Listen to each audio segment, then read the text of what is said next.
Generally जो high pressure pump होता है या जो डोमेस्टिक वाटर प्यूरिफायर का बूस्टर पंप होता है उस संदर्भ में हम बात कर रहे हैं।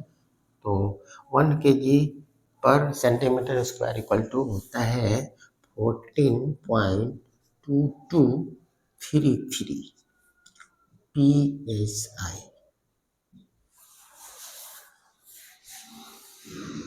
अब इसको जानने से क्या फायदा होगा?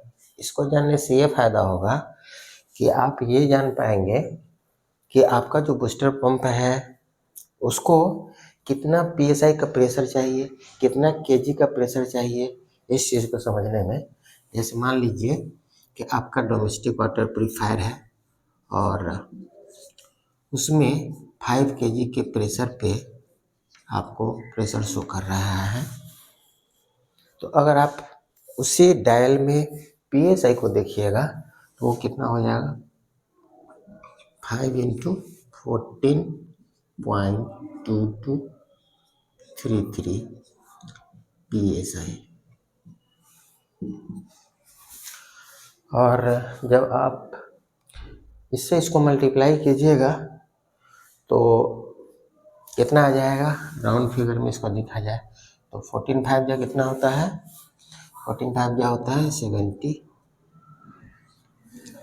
और चूँकि 5 से इसका भी मल्टीप्लिकेशन होगा तो आप देख लीजिए 223 है, यानी लगभग 250 के एक एवरेज में राउंड फिगर में देखा जाए तो ये कितना हो जाएगा, इसका 5 गुना, तो 1 kg से भी ज़्यादा ही हो जाएगा। यानी इसमें आप मान करके चलिए कि 1 PSI और ऐड हो जाएगा एक एवरेज राउंड फिगर में, तो आप उसको 70 PSI ही मानेंगे, लेकिन मान करके चलिए कि ये 71 PSI आपका आ जाएगा।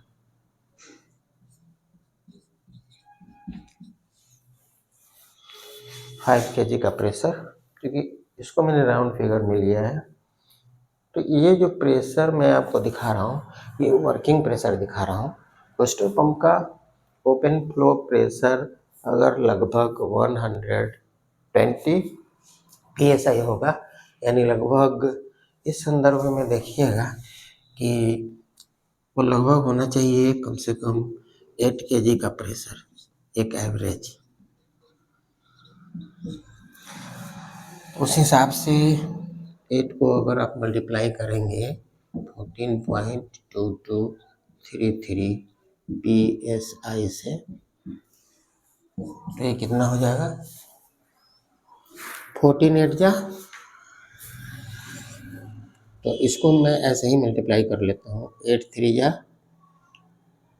24 का 4 कैरी 2 और फिर 8 3 जा 24 और 2 24 और 2 हो जाएगा 26, फिर कैरी 2 और फिर हो जाएगा 8 2 जा 16 और 2 18 का 8, फिर हो जाएगा कैरी 1, फिर 8 2 जा 16 और 1 17 का 7, फिर कैरी 1, फिर 8 4 जा 32 और 1 33 और फिर 8 1 जा 8 और 3 11।